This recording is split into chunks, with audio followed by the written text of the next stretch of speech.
नमस्कार दोस्तों, स्वागत है आपका स्टडी फॉर सिविल सर्विसेज में। वीडियो को पूरा देखिए। कोई भी आपका फीडबैक है, कोई सजेशन है, तुरंत वीडियो में कमेंट करके जरूर बताइए। अच्छा लगे तो वीडियो लाइक जरूर कर लीजिए और ऐसे वीडियो लगातार फ्री में पाने के लिए चैनल को तुरंत सब्सक्राइब कर लीजिए और बेल आइकन को जरूर टैप कर लीजिए ताकि आगे भी सारे वीडियो आपको मिलते रहे। यूट्यूब में फॉलो करते हैं तो प्लीज ये वाला फ्री टेलीग्राम चैनल जरूर ज्वाइन कर लीजिएगा। सारे नोटिफिकेशन, सारे अपडेट यहीं पे आते हैं, ध्यान रखिएगा। स्टडी फॉर सिविल सर्विसेज का कोई भी पेड ग्रुप अगर आपको ज्वाइन करना है तो सिर्फ 856480530969608606089453864455 यही नंबर है हमारे, सिर्फ जहां पे कॉल या व्हाट्सएप कर सकते हैं। इंस्टाग्राम पे हमारा पेज जरूर फॉलो कर लीजिएगा, स्टडी फॉर सिविल .सर्विसेज है। ट्विटर पे हमको जरूर फॉलो कर लीजिएगा, @study for civils है। सारे क्वेश्चन अटेम्प्ट करिए और स्कोर अपना तुरंत कमेंट करके बताइए। Good morning friends, my name is Chandravardhan and I welcome you all to Study for Civil Services, one of the India's leading educational platforms. जय हिंद, वंदे मातरम। दोस्तों, बीपीएससी प्री परीक्षा का जितना भी प्रीवियस ईयर क्वेश्चन है वो सब हम लोग डिस्कस कर रहे हैं। पहला वीडियो में दे चुका हूं मॉडर्न हिस्ट्री का क्वेश्चन, 70 क्वेश्चन हमने डिस्कस किया था और आज हम लोग 71 नंबर क्वेश्चन से डिस्कस करने वाले हैं। ठीक है, तो चलिए देर न करते हुए शुरू करते हैं आज का अपना वीडियो और देखते हैं 71 नंबर क्वेश्चन क्या है। लेकिन इस सीरीज को जरूर सपोर्ट कीजिए और हमारा उत्साह बढ़ाइए लाइक, कमेंट और सब्सक्राइब करके। ठीक है, तो चलिए देर न करते हुए देखते हैं 71 नंबर क्वेश्चन क्या है। The Baghera uprising happened in, बघेरा विद्रोह कहां हुआ था, यह क्वेश्चन है। तो देख लेते हैं, सूरत, पूना, कालीकट या फिर बड़ौदा, कहां हुआ था? ये हुआ था कहां पे? बड़ौदा में। बड़ौदा कहां पड़ता है? गुजरात में पड़ता है। ठीक है, गुजरात में पड़ता है बड़ौदा आपका। और यह हुआ कब था? 1818 में हुआ था। एक्चुअली क्या है, बड़ौदा के जो गायकवाड़ लोग थे ना, वो अंग्रेजों की सहायता से क्या करते थे, बहुत ज्यादा कर वसूलना शुरू कर दिए थे। ठीक है, और इसी के विरुद्ध बघेरा लोगों ने यह विद्रोह किया था। ठीक है, हालांकि जल्द ही इसको समाप्त कर दिया गया, मतलब इसको कुचल दिया गया विद्रोह को, और 1820 में यह समाप्त भी हो गया था। ठीक है, तो याद रखिएगा। आगे देख लेते हैं नेक्स्ट क्वेश्चन क्या है।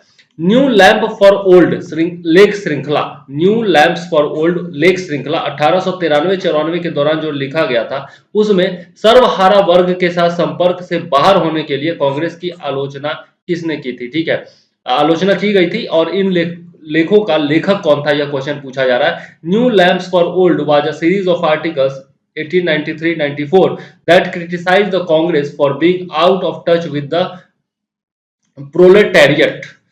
Who was the author of these articles? Aurobindo Ghosh, A O Hume, G K Gokhale मतलब गोपाल कृष्ण गोखले या फिर बीजी तिलक, बाल गंगाधर तिलक। तो यह जो हुआ था आपका, किसने किया था? अरविंद घोष ने आलोचना की थी। ठीक है, अरविंद घोष जो थे वो क्रांतिकारी थे, उग्रवादी ग्रुप से संबंधित थे। ठीक है, जैसे आपके लाल बाल पाल थे ना, उसी तरीके से अरविंद घोष भी थे। ठीक है, उग्रवादी ग्रुप से संबंधित थे और इन्होंने कांग्रेस की आलोचना की थी। ठीक है, इनका कहना था कि सर्वहारा वर्ग के साथ संपर्क से बाहर हो चुके हैं, मतलब आम जनता के साथ कांग्रेस जो है वो संपर्क से बाहर हो चुकी है। ठीक है, तो ये आपका new lamps for old series, लेखों की जो सीरीज है, इसके बारे में याद रखिएगा। ठीक है, चलिए आगे देख लेते हैं। बंगाल विभाजन के बाद कौन सा आंदोलन शुरू हुआ था? यह क्वेश्चन है, बंगाल विभाजन के बाद कौन सा आंदोलन शुरू हुआ? सविनय अवज्ञा आंदोलन, स्वदेशी आंदोलन, भारत छोड़ो आंदोलन या फिर असहयोग आंदोलन। ठीक है, तो बंगाल विभाजन कब हुआ था? 1905 में हुआ था। ठीक है, क्यों हुआ था?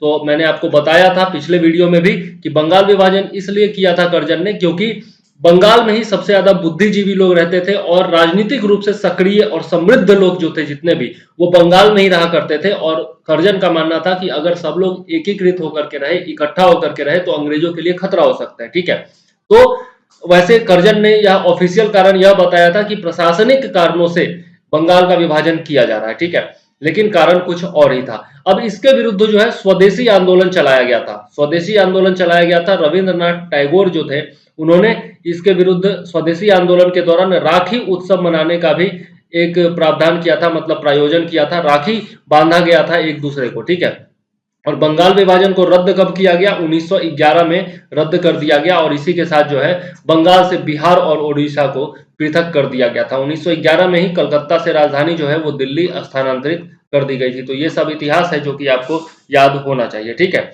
चलिए आगे देख लेते हैं नेक्स्ट क्वेश्चन क्या है। मैडम कामा ने 1907 में प्रथम तिरंगा ध्वज कहां फहराया था?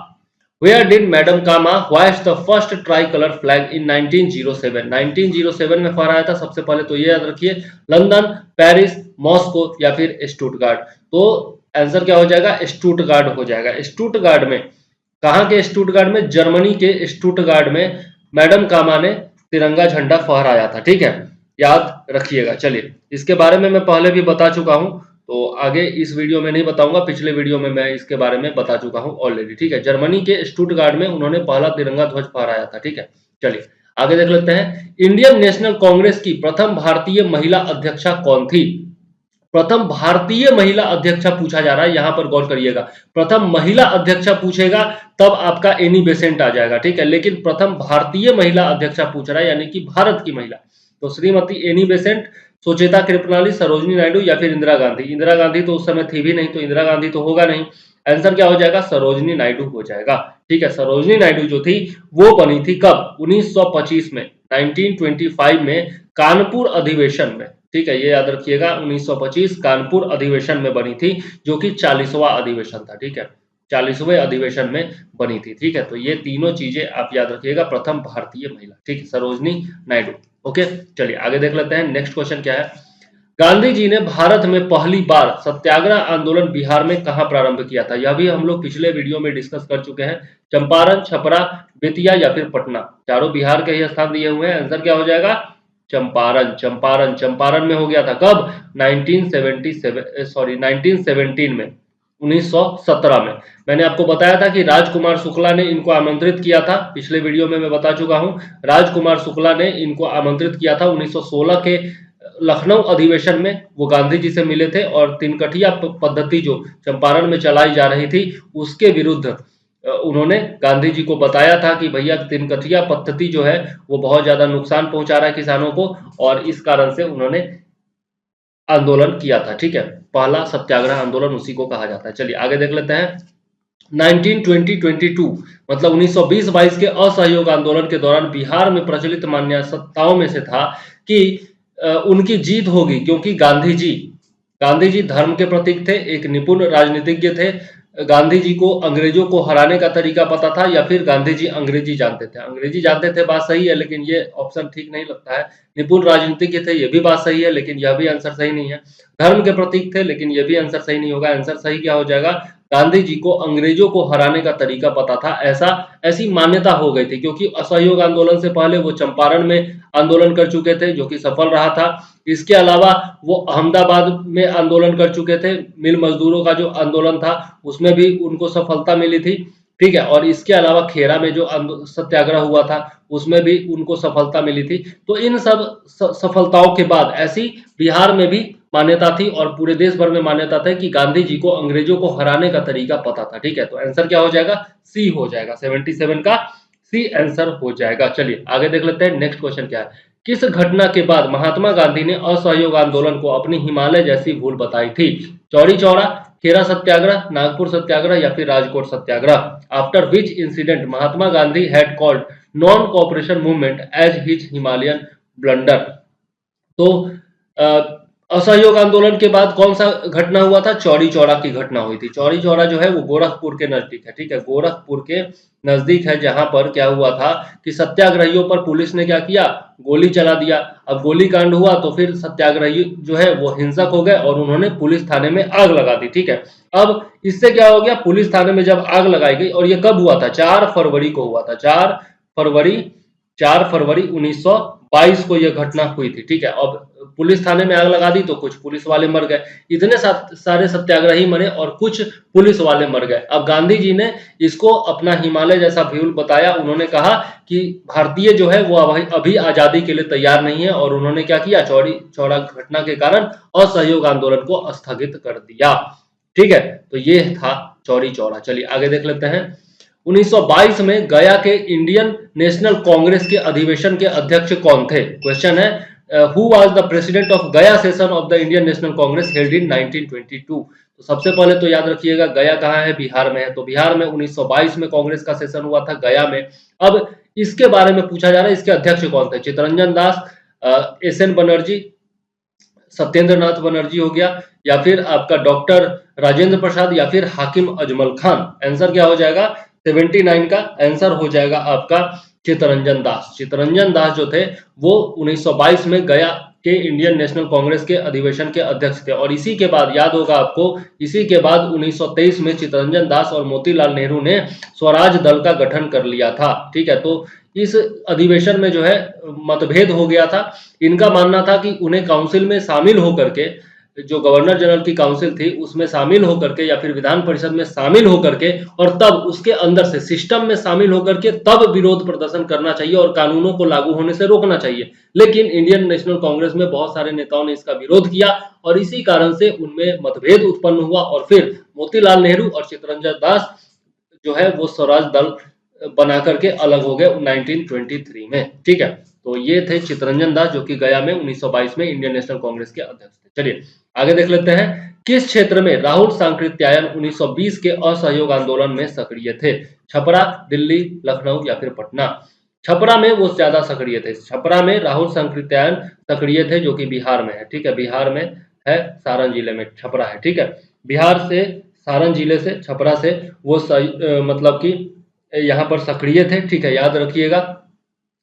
और इनका जन्म जो ये अगर राहुल सांकृत्यायन की बात करें तो इनका जन्म जो हुआ था 1893 में हुआ था और मृत्यु जो हुई थी 1963 में हुई थी। ठीक है, ये 1912 में घर छोड़ दिए थे और 1912 में सन्यासी बन गए थे और इनका नाम क्या हो गया था? बाबा रामोदर दास। बाबा रामोदर दास। थोड़ा सा मैं बता देता हूं क्योंकि बिहार का एग्जाम है और बिहार से ही जुड़े हुए हैं तो इनके बारे में जानना जरूरी है। बाबा रामोदर दास इनका नाम हो गया था।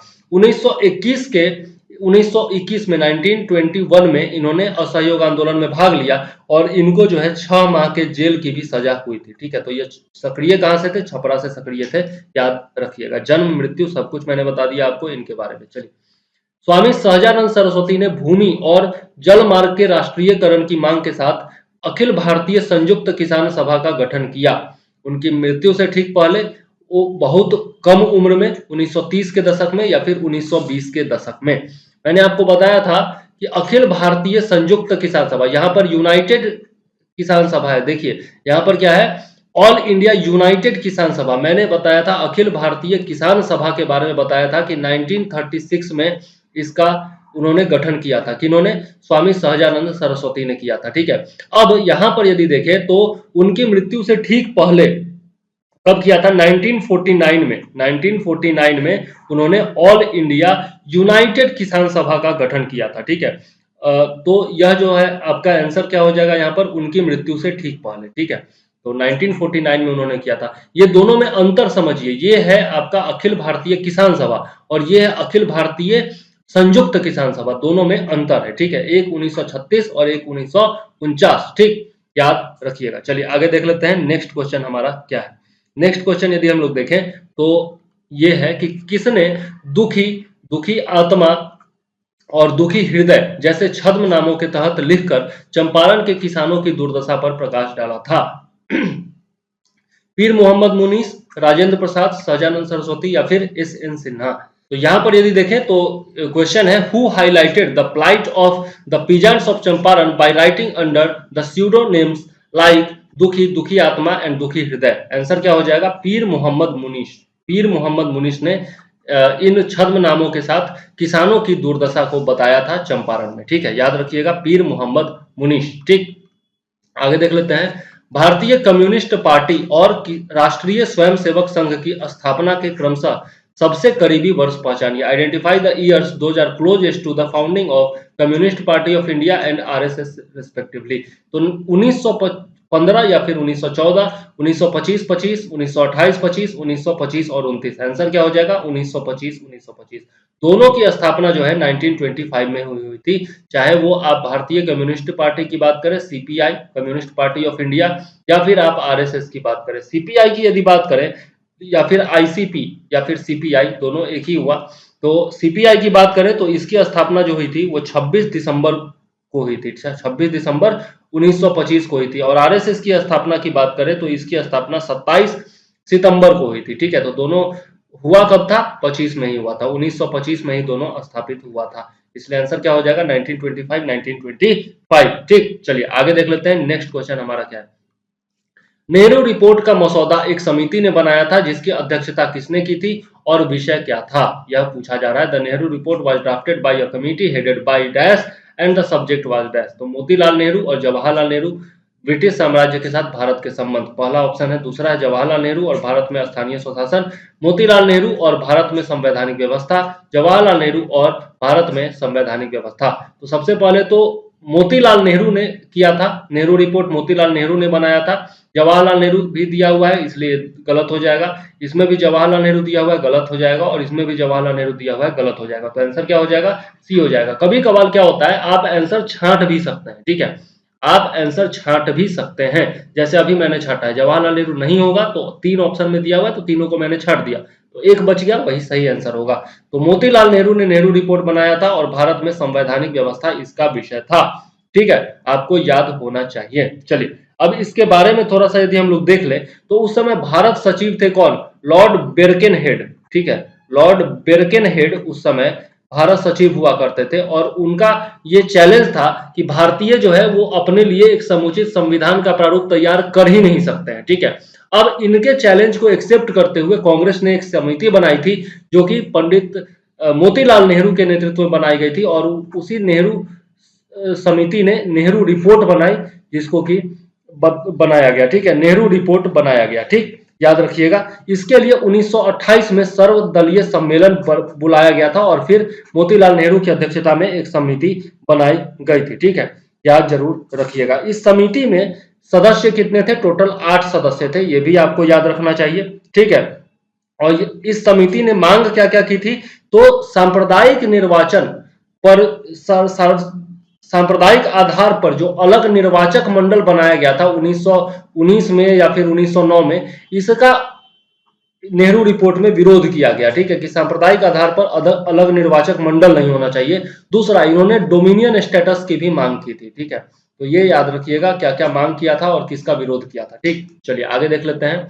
कौन सा गोलमेज सम्मेलन 1932 में हुआ था? तो ये मैंने पिछले वीडियो में आपको बताया था तीनों गोलमेज सम्मेलन के बारे में, पहला, दूसरा, तीसरा या फिर चौथा। तो आप आसानी से बता सकते हैं यदि आपने पिछला वीडियो देखा है। अभी भी यदि पिछला वीडियो नहीं देखे हैं तो जरूर जाकर के देख लीजिए, ठीक है। तो यहाँ पर आंसर क्या हो जाएगा? आंसर हो जाएगा आपका तीसरा, ठीक है। पहला जो हुआ था आपका 1930 में हुआ था, दूसरा 1931 में और तीसरा 1932 में। एग्जैक्ट डेट मैंने पिछले वीडियो में बताया हुआ है, इसलिए इस बार नहीं बताऊंगा। चलिए आगे देख लेते हैं। 20वीं सदी के प्रारंभिक वर्षों में कांग्रेस ने विभाजन की प्रक्रिया शुरू हुई। कांग्रेस में विभाजन की प्रक्रिया किस कारण से शुरू हुई, यही पूछा जा रहा है। The process of a split in Congress in the early years of 20th century began over. Congress आंदोलन की रणनीतियों पर, कांग्रेस आंदोलन के उद्देश्यों पर, कांग्रेस आंदोलन में लोगों की भागीदारी पर, या फिर उपयुक्त सभी। तो इसमें क्या हो जाएगा? 86 की यदि हम लोग बात करें तो इसमें आपका आंसर हो जाएगा डी, इसमें आंसर हो जाएगा उपयुक्त सभी, ठीक है। इन सभी मामलों पर मतभेद था, इन सभी मामलों पर, कांग्रेस आंदोलन की रणनीतियों पर भी मतभेद था, गर्मपंथियों और नरमपंथियों में, कांग्रेस आंदोलन के उद्देश्यों पर भी मतभेद था, और कांग्रेस आंदोलन में लोगों की भागीदारी पर भी मतभेद था। इनका मानना था, गर्मपंथियों का मानना था कि नरमपंथी लोग जो है वो आम जन से जुड़े हुए नहीं है, और बात सही भी था। जो गर्मपंथी लोग थे, जो उग्रवादी लोग थे, वो आम जनता के बीच से आए थे, जबकि नरमपंथी लोग जो थे वो अधिकतर समृद्ध परिवार से आए थे, सुदृढ़ परिवार से आए थे, और उनका आम जनता से ज्यादा संपर्क नहीं था। उसके अलावा क्या हुआ कि 1906 में 1906 में जो उग्रपंथी थे वो किसको? लाला लाजपत राय जी को बनाना चाहते थे, लाला जी को बनाना चाहते थे कांग्रेस का अध्यक्ष, जबकि इन्होंने क्या किया? नौरोजी जी को बना दिया, ठीक है। और नेक्स्ट ईयर भी 1907 में भी जब सूरत में अधिवेशन हुआ था तब भी वो लोग लाला जी को बनाना चाहते थे, लेकिन 1907 में भी कांग्रेस के अध्यक्ष दूसरे लोग बन गए, ठीक है। तो इस कारण से दोनों में मतभेद हो गया था, ठीक है। और यही कारण था कि 1907 का जो सूरत का अधिवेशन था आधा अधूरा छूट गया, और फिर जो है 1908 से गर्मपंथियों के लिए दरवाजा बंद हो गया कांग्रेस का, और यहाँ पर कांग्रेस में फूट पड़ गई, ठीक है। तो बहुत सारे कारण थे जिसमें ये सभी कारण आ जाएंगे यहाँ पर यदि क्वेश्चन की बात करें तो। चलिए आगे देख लेते हैं। 87 नंबर क्वेश्चन क्या है? Katherine Mayo, Aldous Huxley, Charles Andrews और विलियम डिग्बी के बीच में क्या समानता थी? What was the common relationship between Katherine Mayo, Aldous Huxley, Charles Andrews and William Digby? उन्होंने ब्रिटिश शासन के दौरान भारत की हालात पर टिप्पणियां लिखी थी। वे भारतीय राष्ट्रीय आंदोलन के समर्थक थे, वे भारतीय राष्ट्र आंदोलन के विरोधी थे, वे महात्मा गांधी के दोस्त थे। आंसर क्या हो जाएगा? उन्होंने टिप्पणियां लिखी थी, टिप्पणियां लिखी थी, कैथरीन मियो हो या फिर जो भी हैं, ये सब ने, हेक्सले हो, एंड्रयूज हो, डिग्बी हो, सबने टिप्पणियां लिखी थी, ठीक है। कैथरीन मेयो ने जो है आपका लिखा था, मेयो जो है उन्होंने लिखा था मदर इंडिया, ठीक है, मदर इंडिया नाम से उन्होंने लेख लिखा था, ठीक है। इसके अलावा यदि बात करें हम लोग डिग्बी की, यदि बात करें डिग्बी की, तो इन्होंने जो है डिग्बी ने लिखा था the awakening of India, the awakening of India, ठीक है, द अवेकनिंग ऑफ इंडिया। इसके अलावा यदि बात करें हम लोग किसकी, एंड्रूज की, एंड्रूज की यदि बात करें तो उन्होंने क्या लिखा था, बताता हूं मैं।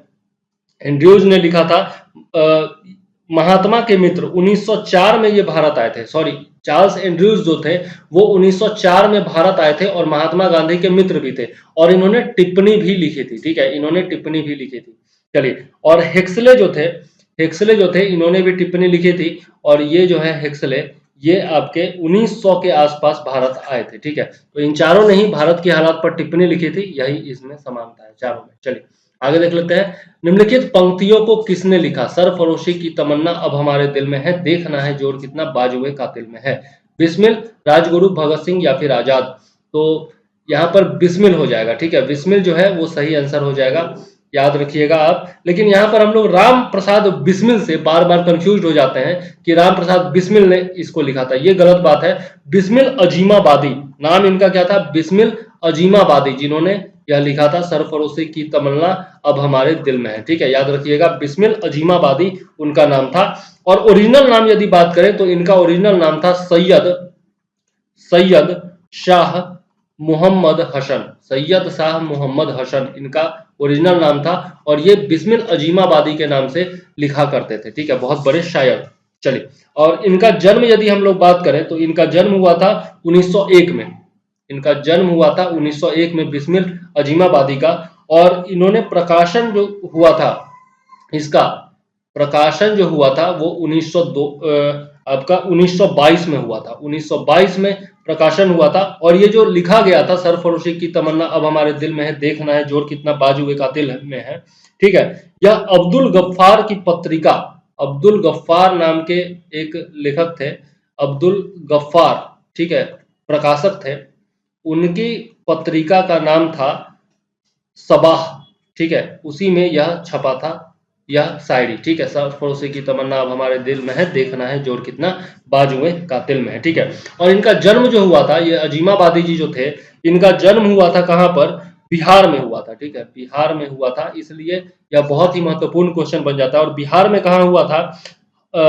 बिहार में बिनाहा गांव था, ठीक है, बिनाहा गांव, बिनाहा गांव में इनका जन्म हुआ था, ठीक है, हट्टास बिनाहा गांव, ठीक, टोटल नाम है। चलिए आगे देख लेते हैं।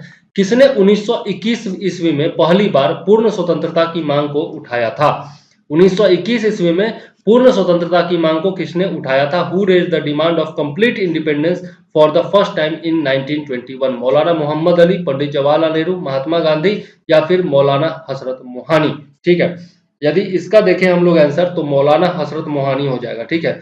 पूर्ण स्वतंत्रता की मांग यदि देखें तो 1929 में जवाहरलाल नेहरू ने उठाया था, ठीक है, लाहौर अधिवेशन रावी नदी के तट पर। लेकिन यहाँ पर 1921 की बात हो रही है तो यहाँ पर हो जाएगा मौलाना हजरत मोहानी, ठीक है, याद जरूर रखिएगा। यहाँ पर क्या हुआ था 1921 में क्या हुआ था, अहमदाबाद कांग्रेस अधिवेशन के अध्यक्ष थे हकीम अजमल खान, ठीक है, यहाँ पर अहमदाबाद में कांग्रेस अधिवेशन हुआ था, ठीक है, 1921 में अहमदाबाद में कांग्रेस अधिवेशन हुआ था, और उसके अध्यक्ष कौन थे, हकीम अजमल खान, हकीम अजमल खान, याद रखिएगा, ठीक है। और उसी अधिवेशन में मौलाना हजरत मोहानी ने पूर्ण स्वतंत्रता की मांग पहली बार उठाई थी। चलिए आगे देख लेते हैं।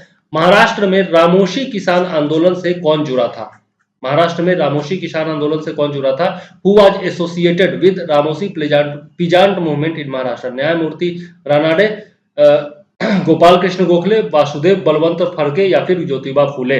आंसर क्या हो जाएगा इसका, आंसर हो जाएगा फड़के, वासुदेव बलवंत फड़के, ये जुड़े हुए थे किससे, रामोशी किसान आंदोलन से जुड़े हुए थे, ठीक है, याद रखिएगा। इनका जन्म जो हुआ था बलवंत फड़के जी का, ये 1845 में हुआ था, ठीक है, 1840 1905 में हुआ था। और ये जो है रामोशी विद्रोह जो था उसके पहले भी बहुत सारे नेतृत्वकर्ता थे, लेकिन जब वासुदेव बलवंत फड़के रामोशी विद्रोह से जुड़े थे तब इन्होंने इसको एक लड़ाकू दल में बदल दिया, ठीक है, जो कि अंग्रेजों के खिलाफ लड़ते थे, ठीक है। तो लड़ाकू दल में इन्होंने बदल दिया किसको, रामोशी आंदोलन को, ठीक है। और 1883 में आमरण अनशन करते हुए वासुदेव बलवंत फड़के की मृत्यु हो गई थी, ये भी याद रखिएगा। चलिए आगे देख लेते हैं। 1878 का वर्नाकुलर प्रेस एक्ट किसने रद्द किया था? क्वेश्चन क्या है, रद्द किसने किया था? पिछले वीडियो में हम लोगों ने देखा था किसके समय में लागू हुआ था, इस बार है रद्द किसने किया था। Lord Ripon, Lord Lytton, Lord Curzon और लॉर्ड मिंटो, ठीक है। तो यह जो है आपका 1878 में लागू हुआ था, किसके समय में, लॉर्ड लिटन के समय में। और रद्द किसने किया था, लॉर्ड रिपन ने रद्द किया था, याद रखिएगा। किसने रद्द किया था, लॉर्ड रिपन ने रद्द किया था। कब किया था, 1882 में, ठीक है, 1882 में रद्द कर दिया गया था, ठीक है। आगे देख लेते हैं नेक्स्ट क्वेश्चन क्या है। अमेरिका में फ्री हिंदुस्तान पत्रिका का प्रकाशन किसने किया? Who published general free Hindustan in America? Ramnath Puri, GD Kumar, Lala Hardayal या फिर तारकनाथ दास, ठीक है। आंसर क्या हो जाएगा, इसमें आंसर हो जाएगा आपका तारकनाथ दास ने किया था। फ्री हिंदुस्तान तारकनाथ दास, याद रखिएगा, ठीक है। फ्री हिंदुस्तान तारकनाथ दास, रट लीजिए ना। फ्री हिंदुस्तान तारकनाथ दास कब किया था, अप्रैल 1908 में किया था। कहां से, अमेरिका में वैंकूवर से, ठीक है, याद रखिएगा। ये भी याद रखिएगा, क्या पता अमेरिका ना दे वैंकूवर दे दे ऑप्शन में, तो यह भी जो है आपको पता होना चाहिए वैंकूवर कहाँ है, अमेरिका में है, ठीक है। चलिए आगे देख लेते हैं। गदर आंदोलन की शुरुआत का मुख्य कारण था? गदर आंदोलन की शुरुआत का मुख्य कारण क्या था? लाला हरदयाल की गिरफ्तारी, कामागाटा मारू प्रकरण, प्रथम विश्व युद्ध या फिर करतार सिंह सराभा की फांसी? आंसर क्या हो जाएगा, आंसर हो जाएगा आपका प्रथम विश्व युद्ध। प्रथम विश्व युद्ध, गदर आंदोलन की शुरुआत का प्रमुख कारण था प्रथम विश्व युद्ध। एक्चुअली क्या था, प्रथम जो उग्रवादी थे ना उनका मानना था कि अंग्रेज यदि किसी भी तरीके से कमजोर हो जाते हैं तो वह भारत के हित में है, ठीक है। और प्रथम विश्व युद्ध चला था और अंग्रेजों की स्थिति खराब होने लगी थी, तो उग्रवादियों ने अपना आंदोलन जो था वो तेज कर दिया था, ठीक है। और इसी कारण से गदर आंदोलन की शुरुआत हुई थी, ठीक। तो यहाँ पर आंसर क्या हो जाएगा, प्रथम विश्व युद्ध। प्रथम विश्व युद्ध को एक मौके के रूप में तलाशा था किन्होंने, उग्रवादियों ने।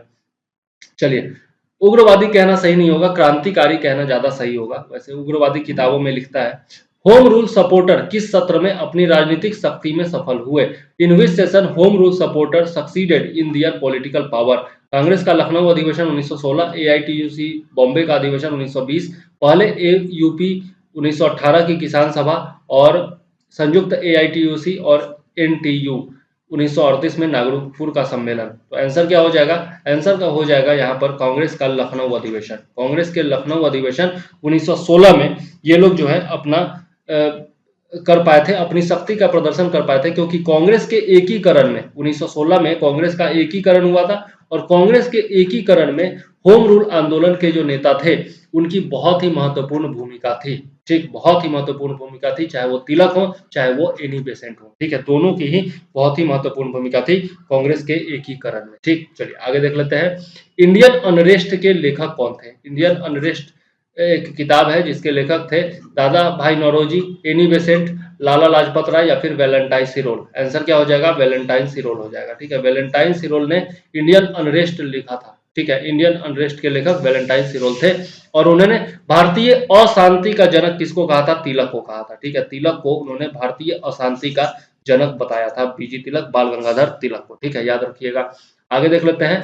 गांधी जी के नेतृत्व में 1917-18 का अहमदाबाद सत्याग्रह में किसने भाग लिया? तो पहले भी बता चुका हूं इसी वीडियो में, किसान वर्ग, औद्योगिक श्रमिक, पीपुल्स यानी कि मास या फिर मजदूरों ने भाग लिया था। किन्होंने भाग लिया था? मैंने अभी जस्ट इसी वीडियो में बताया है।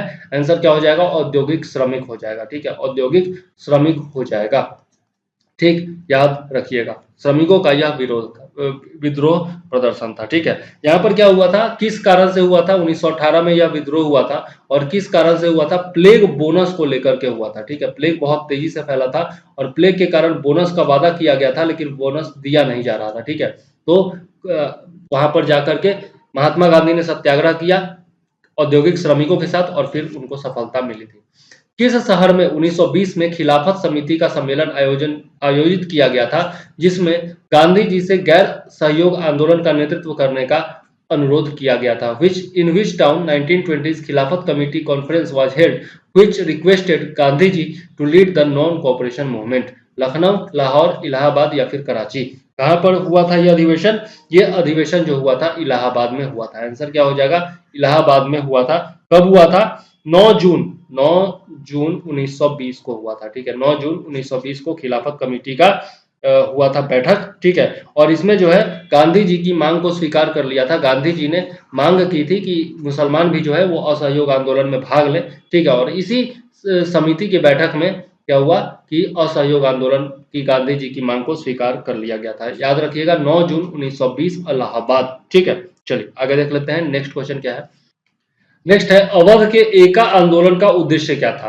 तो ऑप्शन है सरकार को लगान देना बंद करना, जमींदारों के अधिकारों की रक्षा करना, सत्याग्रह की समाप्ति या फिर खरीफ और रबी के समय सरकार को बराबर लगान देना।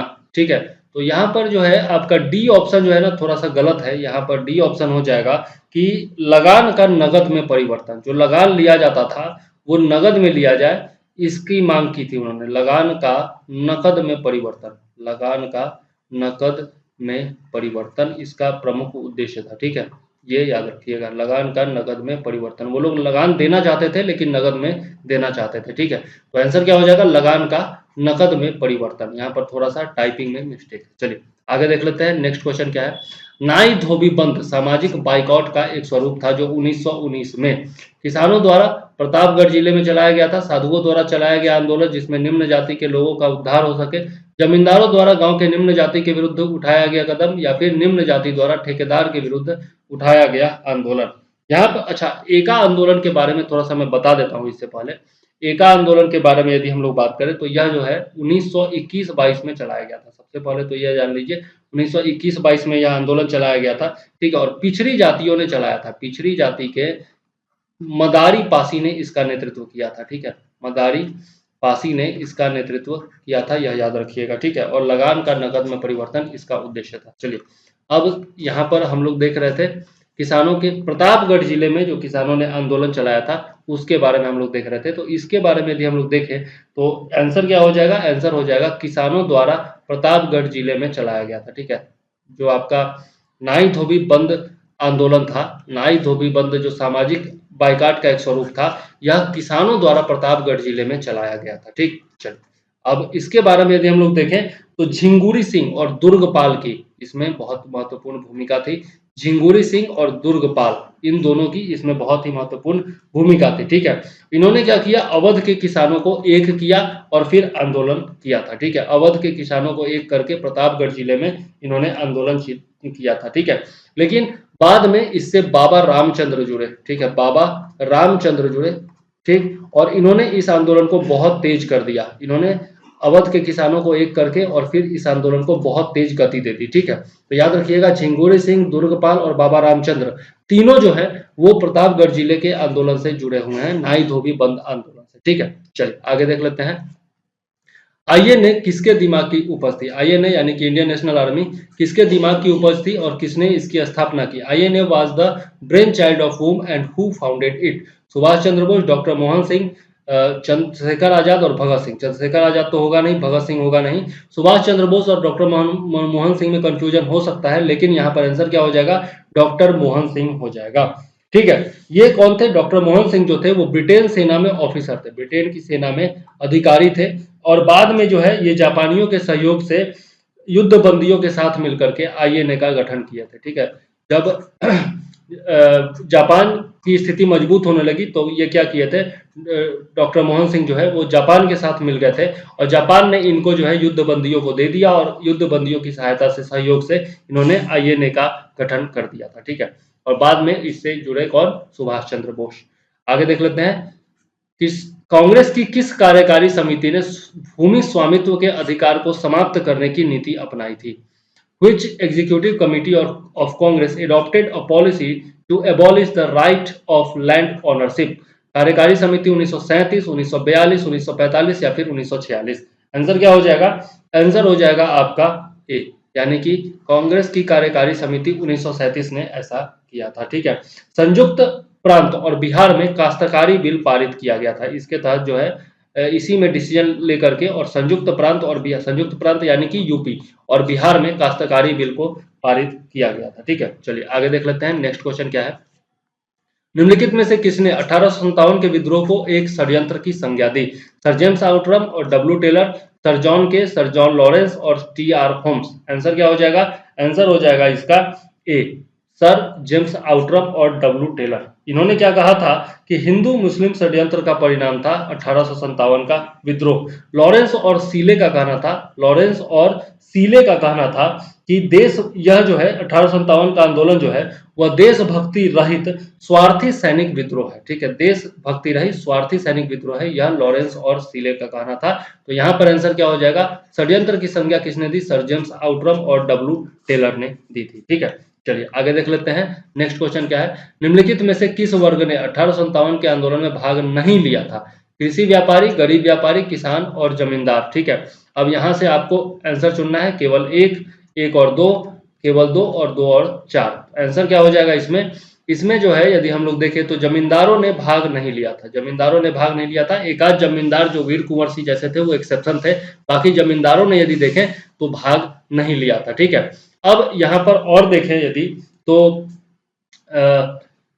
किसने भाग नहीं लिया था ये पूछ रहा है। सबसे पहले तो ये ध्यान रखिएगा, तो गरीब व्यापारियों ने भी भाग नहीं लिया था और जमींदारों ने भी भाग नहीं लिया था। किसानों ने भाग लिया था और कृषि व्यापारियों ने भाग लिया था। ठीक है, किसानों और कृषि व्यापारियों का 1857 में रोल था। तो आंसर क्या हो जाएगा यहाँ पर? 2 और 4 हो जाएगा। ठीक है, आंसर क्या हो जाएगा?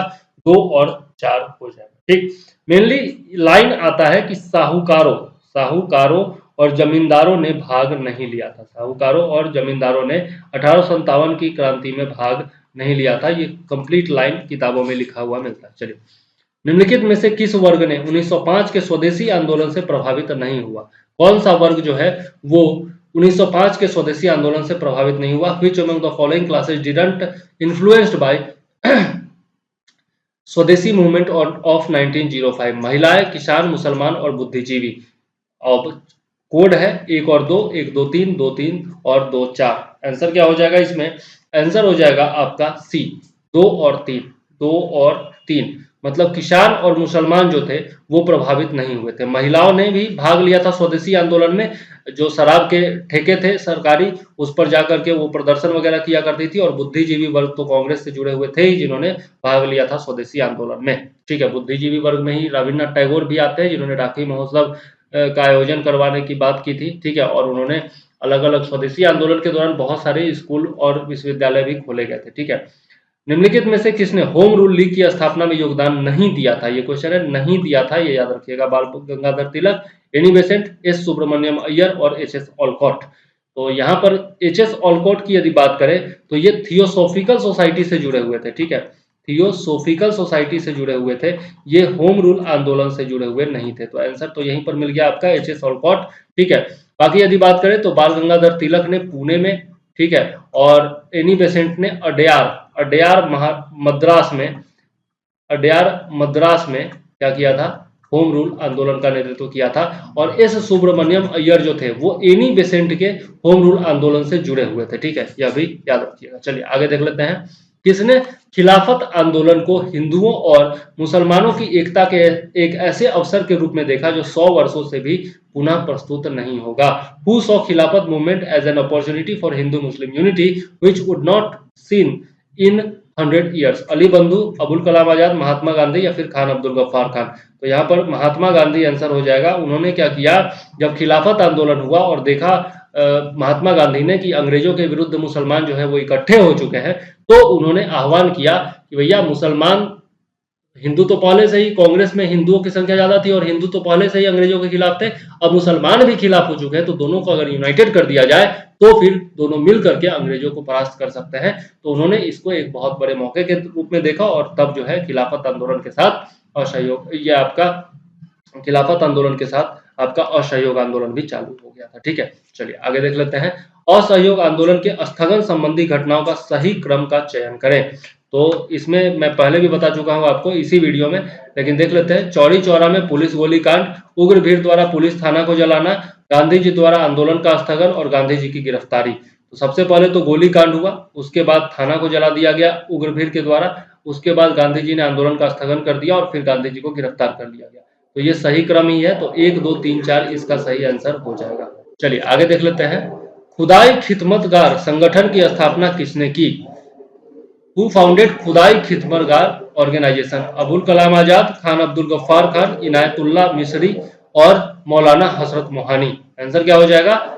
पिछले वीडियो में भी मैंने बताया था, खान अब्दुल गफ्फार खान इसका आंसर हो जाएगा। लाल कुर्ती आंदोलन इन्होंने चलाया था, ठीक है, और इसको जो है आपका खुदाई खिदमतगार संगठन का भी स्थापना खान अब्दुल गफ्फार खान ने किया था, ठीक है। चलिए आगे देख लेते हैं। नेक्स्ट क्वेश्चन हमारा क्या है? नेक्स्ट क्वेश्चन है, कम्युनिस्ट इंटरनेशनल के सदस्य बनने वाले पहले भारतीय कौन थे? एम.एन. रॉय, मोहम्मद अहमद, फिर मुजफ्फर अहमद, फिर है S.A. डांगे और इनमें से कोई नहीं। आंसर क्या हो जाएगा? एम.एन. रॉय। एम.एन. रॉय हो जाएगा, ठीक है। एम.एन. रॉय ने ही सबसे पहले संविधान सभा के गठन की भी मांग की थी, ठीक है। तो ये क्वेश्चन ये भी आपका बहुत ही इंपॉर्टेंट बनता है पॉलिटी का, ठीक है। एम.एन. रॉय ने सबसे पहले संविधान सभा के गठन की मांग की थी, ठीक। कम्युनिस्ट इंटरनेशनल के सदस्य बनने वाले भी पहले भारतीय कौन थे? एम.एन. रॉय ही थे। कम्युनिस्ट इंटरनेशनल की स्थापना कब हुई थी? 1919 में हुई थी, ठीक है। 1919 में इसकी स्थापना हुई थी और किसने की थी? लेनिन ने की थी। लेनिन और रूस की बोल्शेविक पार्टी के द्वारा इसकी स्थापना की गई थी, ठीक है। रूस की बोल्शेविक पार्टी के द्वारा इसकी स्थापना की गई थी। तो इसमें जो है जुड़ने वाले पहले कौन थे? एम.एन. रॉय थे, ठीक। चलिए आगे देख लेते हैं। नेक्स्ट क्वेश्चन है हमारा, all India state people conference का गठन कब हुआ? When did the all India state peoples conference constituted? 1924, 1926, 1927 and 1929। Answer क्या हो जाएगा? आंसर हो जाएगा 1927। अब इसके बारे में जरा सा देख ले यदि हम लोग, तो बलवंत राय मेहता, B.R. मेहता, ठीक है, B.R. मेहता, साथ में इनके कौन थे? साथ में मनीलाल कोठारी और इसमें एक और व्यक्ति का योगदान था जो थे G.R.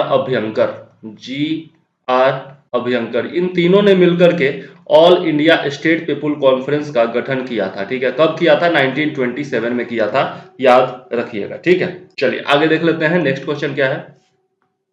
निम्नलिखित कथन पर विचार करें और नीचे दिए गए कोड का उपयोग करके सही उत्तर चुनें। तो पहला है कि राष्ट्रीय स्वयंसेवक संघ ने भारत छोड़ो आंदोलन 1942 को छोड़ दिया और कारण दिया हुआ है कि उन्होंने सोचा कि इस आंदोलन से भारत की स्वतंत्रता में देरी होगी।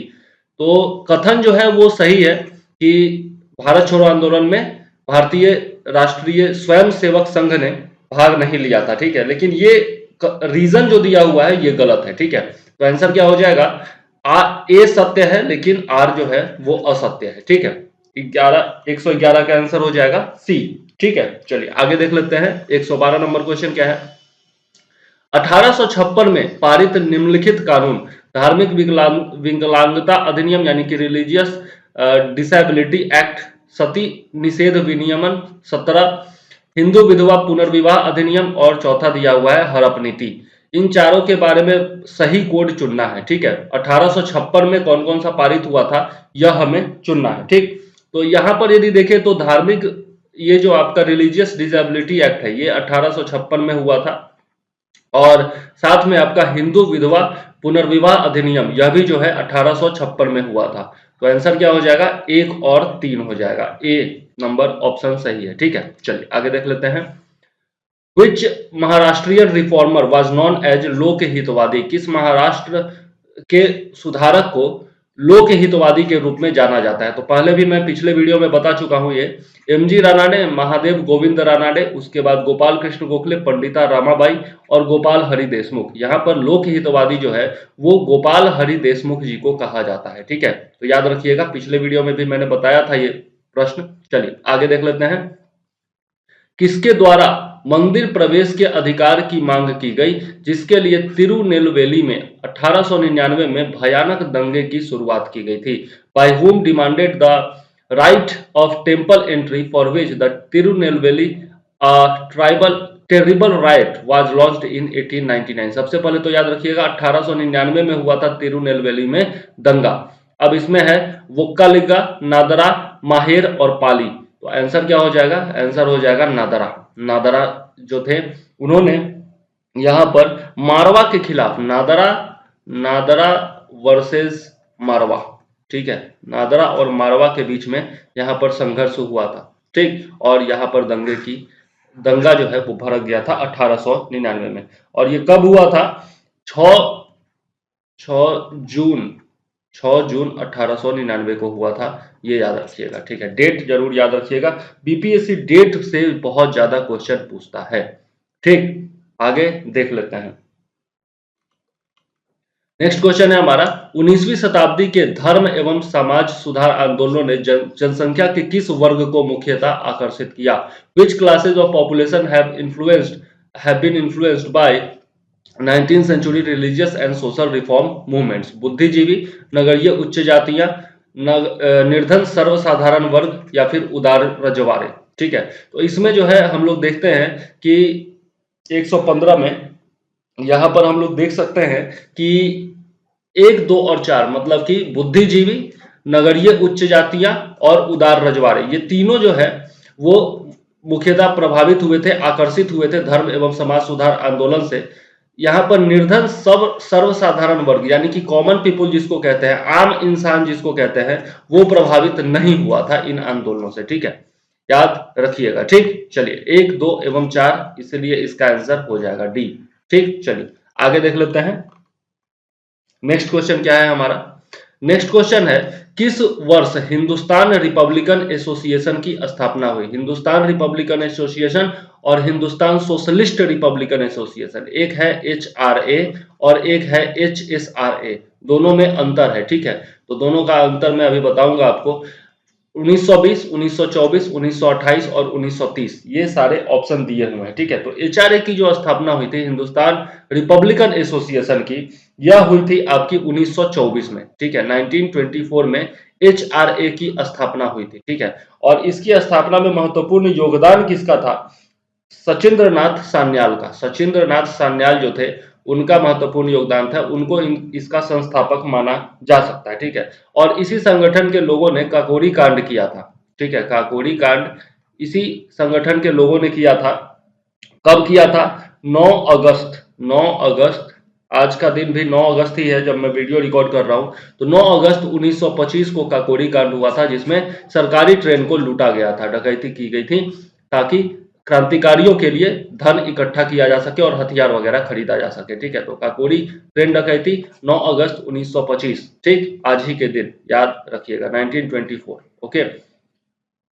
और सचिंद्र नाथ सान्याल इसके संस्थापक थे। HSRA की बात करें तो इसको जो है दिल्ली के फिरोज शाह कोटला मैदान में इसकी घोषणा की गई थी HSRA की, और भगत सिंह जो थे वो उसमें शामिल हुए थे, ठीक है, फिरोज शाह कोटला के मैदान में। हालांकि इसका संस्थापक यदि पूछा जाए तो चंद्रशेखर आजाद जी को इसका संस्थापक माना जाता है, ठीक है। चलिए आगे देख लेते हैं, नेक्स्ट क्वेश्चन क्या है, भारतीय राष्ट्रीय कांग्रेस की पहली महिला अध्यक्ष का नाम बताइए। यहाँ पर पहली महिला अध्यक्ष है, इससे पहले हम लोगों ने देखा था तो वहां पर था पहली भारतीय महिला अध्यक्ष, तो वहां पर आंसर क्या हुआ था? सरोजनी नायडू, जो 1925 में बनी थी, ठीक है। यहाँ पर सरोजनी नायडू पे आंसर क्वेश्चन दिया हुआ है, ऑप्शन दिया हुआ है, पंडित रमाबाई, अरुणा आसफ अली और एनी बेसेंट। तो यहाँ पर क्या हो जाएगा? एनी बेसेंट हो जाएगा, ठीक है, क्योंकि पहली महिला अध्यक्ष पूछा जा रहा है, ठीक। और पहली भारतीय महिला अध्यक्ष पूछा जाए तो सरोजनी नायडू आंसर हो जाता है, ठीक। चलिए देख लेते हैं ये कब बनी थी। 33rd अधिवेशन हुआ था, 33rd जो सेशन हुआ था कांग्रेस का,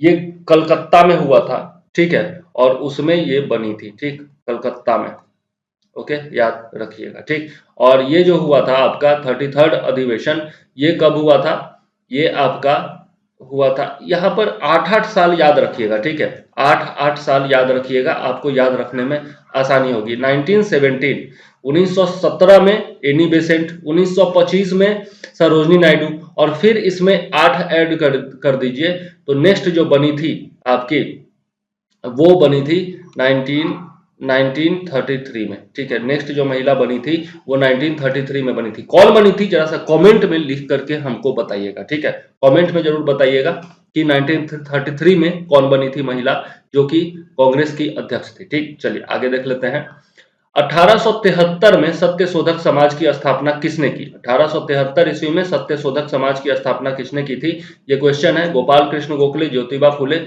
शिवानाथ शास्त्री या फिर इसमें से कोई नहीं। इसका आंसर क्या हो जाएगा? सत्यशोधक समाज की स्थापना जो थी वो किसने की थी? सत्यशोधक समाज की स्थापना ज्योतिबा फुले ने की थी। कब की थी? ये भी एक क्वेश्चन है। तो 1873 में की थी, ये तो क्वेश्चन में ही दे दिया है, ठीक है। और इन्हीं का ज्योतिबा फुले जो थे, इन्हीं का एक किताब था गुलामगिरी, जिसके बारे में बार बार पूछा जाता है, ठीक है, गुलामगिरी के बारे में, तो याद रखिएगा इसके बारे में भी, ठीक है। और इनका उद्देश्य क्या था? ये जो आपका सत्यशोधक समाज था, इसका उद्देश्य क्या था? पिछड़े वर्ग का उत्थान, इसका पिछड़े वर्ग का उत्थान इसका उद्देश्य था, ये भी याद रखिएगा। चलिए आगे देख लेते हैं, नेक्स्ट क्वेश्चन क्या है। नेक्स्ट क्वेश्चन है, 19वीं शताब्दी के उत्तरार्ध में नव हिंदूवाद के सर्वश्रेष्ठ प्रतिनिधि कौन थे? ठीक है, who was the foremost representative of new Hinduism of late 19th century? Ramakrishna Paramahamsa, Swami Vivekananda, Bankim Chandra Chatterjee और राजा राम मोहन राय। तो आंसर क्या हो जाएगा? आंसर हो जाएगा स्वामी विवेकानंद, स्वामी विवेकानंद। और इन्होंने कब कॉन्फ्रेंस में भाग लिया था?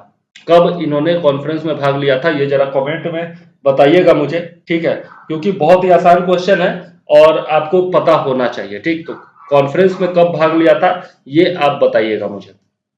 चलिए आगे देख लेते हैं। नेक्स्ट है, होम रूल मूवमेंट भारत के स्वतंत्रता संग्राम में एक नया अध्याय था क्योंकि इसने देश में स्वशासन का मार्ग प्रशस्त किया। इसका नेतृत्व गांधी जी ने किया। हिंदुओं और मुसलमानों का संयुक्त संघर्ष शुरू हुआ और इसने चरमपंथियों और उदारवादियों को एकजुट किया। यहाँ पर है, it paved the way of self government to the country, it was led by Gandhi ji, a joint struggle started by Hindus and Musalmans and it united extremist and liberal. बात तो सही है कि इसने चरमपंथी और उदारवादियों को एकजुट किया था 1916 के लखनऊ अधिवेशन में, क्योंकि उसमें एनी बेसेंट और तिलक जी दोनों का महत्वपूर्ण योगदान था। लेकिन सबसे महत्वपूर्ण जो है यहाँ पर स्वशासन, ठीक है। होम रूल का मतलब ही होता है गृह शासन, गृह शासन, ठीक है। तो यहाँ पर स्वशासन का मार्ग इन्होंने जरूर प्रशस्त किया था, इसलिए आंसर क्या हो जाएगा? 120 का आंसर हो जाएगा ए, ठीक है, याद रखिएगा। मोस्ट प्रोमिनेंट जो आंसर होता है वही हम लोगों को देना होता है, ठीक है। नेक्स्ट है, गदर पार्टी की स्थापना किस वर्ष हुई थी? 1907, 1913, 1917 या फिर 1920? आंसर क्या हो जाएगा इसका? आंसर हो जाएगा इसका 1913। 1913 में 1 नवंबर को 1913 में गदर पार्टी की स्थापना हुई थी, ठीक है। और किसने की थी? इसकी जो स्थापना है उसमें लाला हरदयाल और सोहन सिंह भाखना इनका महत्वपूर्ण योगदान था, ठीक है। लाला हरदयाल और सोहन सिंह भाखना, याद रखिएगा, गदर पार्टी जब भी आए तो इन दोनों का नाम जरूर होगा। और ये इसकी स्थापना कहाँ की गई थी? सैन फ्रांसिस्को अमेरिका में की गई थी, ठीक है, सैन फ्रांसिस्को में की गई थी, यह भी याद रखिएगा। कभी कभार अमेरिका ना देकर के सैन फ्रांसिस्को ही दे देगा, ठीक। चलिए आगे देख लेते हैं। नोआखली के समय में महात्मा गांधी के सचिव कौन थे? निर्मल कुमार बोस, महादेव देसाई, प्यारेलाल या फिर वल्लभ भाई पटेल? तो यहाँ पर नोआखली के समय में महात्मा गांधी के जो सचिव थे वो थे प्यारेलाल, ठीक है। तो याद रखिएगा प्यारेलाल का नाम, ठीक है, प्यारेलाल, बहुत ही प्यारे भाई, याद रखिएगा। 122 का आंसर प्यारेलाल। चलिए आगे देख लेते हैं। 1923 से 28 की अवधि में भारतीय राजनीति में क्रांतिकारी गतिविधियों के पुनरुत्थान का क्या कारण था? हरदयाल और लाजपत राय जैसे नेताओं को का बढ़ता प्रभाव, गांधी जी द्वारा असहयोग आंदोलन को वापस लेना, विदेशी घटनाओं का प्रभाव या फिर अंग्रेजों द्वारा भारतीय मांगों की स्वीकृति? अंग्रेजों द्वारा भारतीय मांगों की अस्वीकृति। आंसर क्या हो जाएगा? देखिए चारों जो है वो भी चारों का चारों इसका कारण है, ठीक है, इसका चारों का चारों कारण है, नो डाउट। लेकिन जो मोस्ट प्रोमिनेंट कारण है वो है कि गांधी जी द्वारा असहयोग आंदोलन को वापस लेना। गांधी जी ने जब असहयोग आंदोलन चलाया था तो उसमें बहुत सारे क्रांतिकारी लोग और बच्चे लोग, सब लोग भाग लिए थे और सबको लगता था कि आजादी तो मिल ही जाएगी। और गांधी जी ने भी वादा किया था कि अगर इसी तरीके से आंदोलन चलता रहा तो 1.5-2 साल में हमको आजादी मिल जाएगी। लेकिन असहयोग आंदोलन जो चौड़ी चौड़ा के कारण वापस हो गया, इससे बहुत सारे लोगों का दिल टूट गया और लोगों ने क्रांतिकारी गतिविधियों में भाग लेना शुरू कर दिया दोबारा से, ठीक है। तो ये हो जाएगा बी, इसका मोस्ट प्रोमिनेंट आंसर हो जाएगा। चलिए आगे देख लेते हैं। स्वतंत्र भारत के गवर्नर जनरल कौन थे? लॉर्ड माउंटबेटन, सी राजगोपालाचारी, डॉक्टर राजेंद्र प्रसाद या फिर इनमें से कोई नहीं? यदि यहाँ पर भारतीय लगा देता तो सी राजगोपालाचारी हो जाता, लेकिन यहाँ पर भारत के गवर्नर जनरल केवल पूछ रहा है तो ये क्या हो जाएगा, लॉर्ड माउंटबेटन हो जाएगा आंसर। ठीक है, ये आपको पता भी होगा, बहुत ही आसान क्वेश्चन है। चलिए आगे देख लेते हैं। सविनय अवज्ञा आंदोलन की विफलता के बाद गांधी जी ने पहचान की, क्या किया? After failure of civil disobedience movement Gandhi ji recognised रचनात्मक कार्यक्रम यानी कि कंस्ट्रक्टिव प्रोग्राम्स, हिंसा का सीमित उपयोग यानी कि limited use of violence, Gandhi ji के साथ सुलह यानी कि सॉरी अंग्रेजों के साथ सुलह, तो कॉन्सिलेशन विथ इंग्लिश, या फिर नन ऑफ दीज, इनमें से कोई नहीं। तो आंसर क्या हो जाएगा, सविनय अवज्ञा आंदोलन के बाद गांधी जी ने रचनात्मक कार्यों पर ज्यादा जोर दिया, जैसे चरखा से सूत काटना, ये सब जो कार्यक्रम थे उन पर ज्यादा जोर दिया गया। ठीक है, गांधी जी के द्वारा पढ़ाई लिखाई और मतलब संत की तरह वो जो है प्रवचन वगैरह दिया करते थे और भी बहुत सारे रचनात्मक कार्य किया करते थे सविनय अवज्ञा आंदोलन की विफलता के बाद। ठीक है, नेक्स्ट देख लेते हैं। 1857 का विद्रोह मुख्यतः किस कारण से असफल रहा? तो इसके असफलता के तो बहुत सारे कारण है, लेकिन देखते हैं कि कौन सा मोस्ट प्रोमिनेंट कारण है। हिंदू मुस्लिम एकता की कमी, किसी सामान्य योजना और केंद्रीय संगठन की कमी, इसके प्रभाव का सीमित क्षेत्र, और जमींदारों की गैर भागीदारी। जमींदारों की गैर भागीदारी भी थी, ये भी सही है। इसके प्रभाव का क्षेत्र सीमित था, ये भी सही है। और हिंदू मुस्लिम एकता की कमी, ये कुछ हद तक सही है लेकिन पूरी तरीके से सही नहीं है। लेकिन यहाँ पर मोस्ट प्रोमिनेंट आंसर क्या हो जाएगा, किसी भी सामान्य योजना और केंद्रीय संगठन की कमी। योजना बनाने का समय ही नहीं मिला, अचानक से आउटब्रेक हो गया।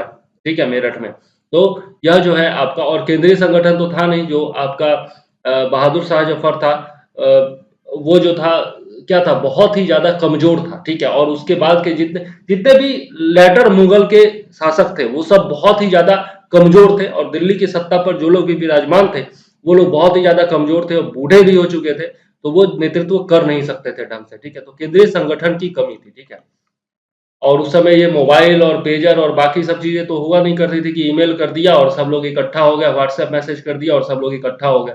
उस समय तो बहुत ज्यादा दिक्कत होती थी लोगों को आपस में संपर्क करने में भी, तो ये सब बहुत बड़ा कारण था।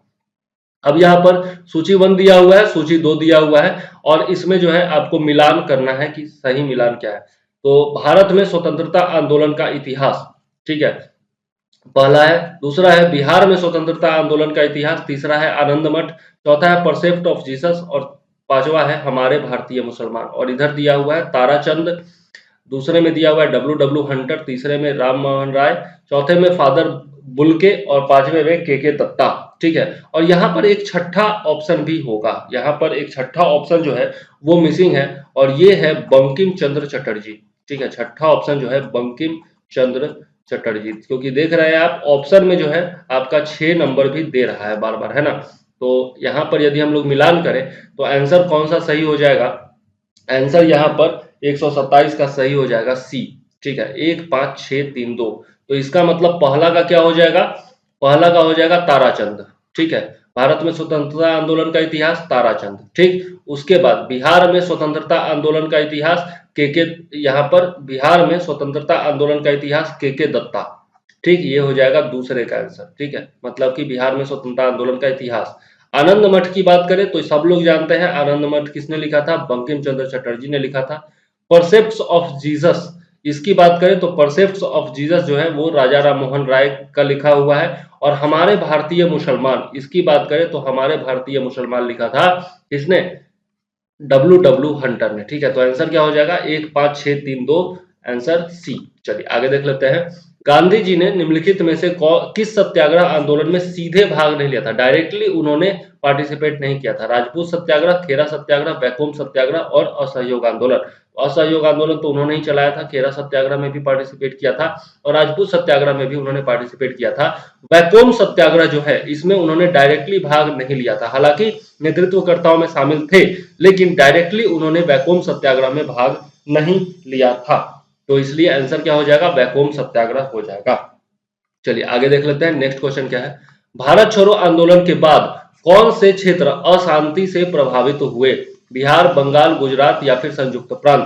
बिहार, बंगाल, गुजरात या फिर संयुक्त प्रांत चुनना है आपको। एक और दो, केवल दो, 2 3 और 1 4। आंसर क्या हो जाएगा यहाँ पर, बिहार और संयुक्त प्रांत। बिहार और संयुक्त प्रांत में सबसे ज्यादा दंगा हुआ था।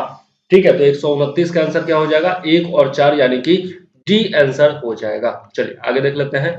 वारदोली सत्याग्रह का नेतृत्व किसने किया? बारदोली सत्याग्रह आपको याद होगा, महात्मा गांधी, वल्लभ भाई पटेल, मोरारजी देसाई या फिर डॉक्टर राजेंद्र प्रसाद। बारदोली सत्याग्रह बहुत ही आसान क्वेश्चन है, वल्लभ भाई पटेल। और बारदोली की महिलाओं ने ही सरदार वल्लभ भाई पटेल को सरदार की उपाधि दी थी। ये भी क्वेश्चन पूछा जाता है कि पटेल जी को सरदार की उपाधि किसने दी थी, तो बारदोली की महिलाओं ने ही सरदार की उपाधि दी थी सरदार वल्लभ भाई पटेल को। तो इसलिए आपको याद रखना चाहिए, ठीक है। और ये कब हुआ था, 12 जून को हुआ था, 12 जून 1928 को ये आंदोलन हुआ था, बारदोली सत्याग्रह, ठीक है, याद रखिएगा। चलिए आगे देख लेते हैं। भारत छोड़ो प्रस्ताव पारित करने के बाद गांधी जी को कहां रखा गया था, यरवदा जेल, नैनी जेल, अहमदनगर का किला या फिर आगा खां पैलेस। ये भी बहुत ही आसान क्वेश्चन है, कई बार पूछा जा चुका है, रिपीटेड क्वेश्चन है। तो आगा खां पैलेस, गांधी जी को कहां रखा गया था, आगा खान पैलेस में रखा गया था, ठीक है। आगे देख लेते हैं, नेक्स्ट क्वेश्चन क्या है। द्वितीय गोलमेज सम्मेलन की विफलता का कारण कौन सा मुद्दा था, यह मैं पिछले वीडियो में भी बता चुका हूं। सांप्रदायिक प्रतिनिधित्व, डोमिनियन स्टेटस की पेशकश, पावर ट्रांसफर की तारीख या फिर सविनय अवज्ञा आंदोलन को वापस लेना। आंसर क्या हो जाएगा, सांप्रदायिक प्रतिनिधित्व। सांप्रदायिक प्रतिनिधित्व, कम्युनल रिप्रेजेंटेशन के मुद्दे पर गोलमेज सम्मेलन जो था वो विफल हो गया था, ठीक है। आगे देख लेते हैं, चलिए नेक्स्ट क्वेश्चन है हमारा, भारतीय राष्ट्रीय कांग्रेस ने रॉलेट एक्ट का विरोध क्यों किया, विरोध किया क्योंकि इसका उद्देश्य था, रॉलेट एक्ट का क्या उद्देश्य था, यही क्वेश्चन पूछा जा रहा है। भारतीयों को भारतीयों की नागरिक स्वतंत्रता को सीमित करना, to limit civil liberty of Indians. दूसरा है भारतीय राष्ट्रीय कांग्रेस पर प्रतिबंध लगाने के लिए, to ban Indian National Congress. सांप्रदायिक प्रतिनिधित्व के मुद्दे को व्यापक बनाना, to broaden the issue of communal representative. और लास्ट है to arrest national leader of treasure. तो देशद्रोह के आरोप में राष्ट्रीय नेताओं को गिरफ्तार करना। रॉलेट एक्ट का क्या वो था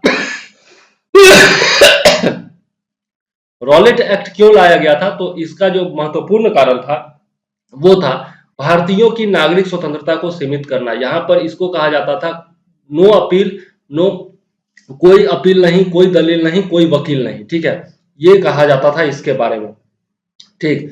तो क्यों कहा जाता था, क्योंकि मतलब कि किसी को भी बिना कारण बताए गिरफ्तार किया जा सकता था रॉलेट एक्ट के अनुसार, ठीक है। और फिर उसको जो है ना, कोई अपील नहीं होता था, कोई दलील नहीं होता था, कोई वकील काम नहीं आता था, इसीलिए इसको कहा जाता है कि भारतीयों की नागरिक स्वतंत्रता को सीमित इसने किया था।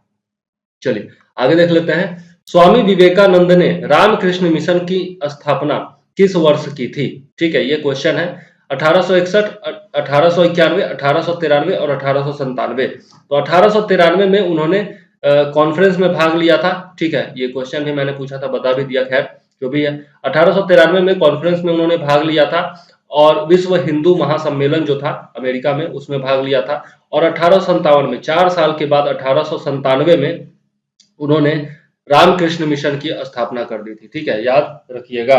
ओके, चलिए आगे देख लेते हैं, नेक्स्ट क्वेश्चन क्या है।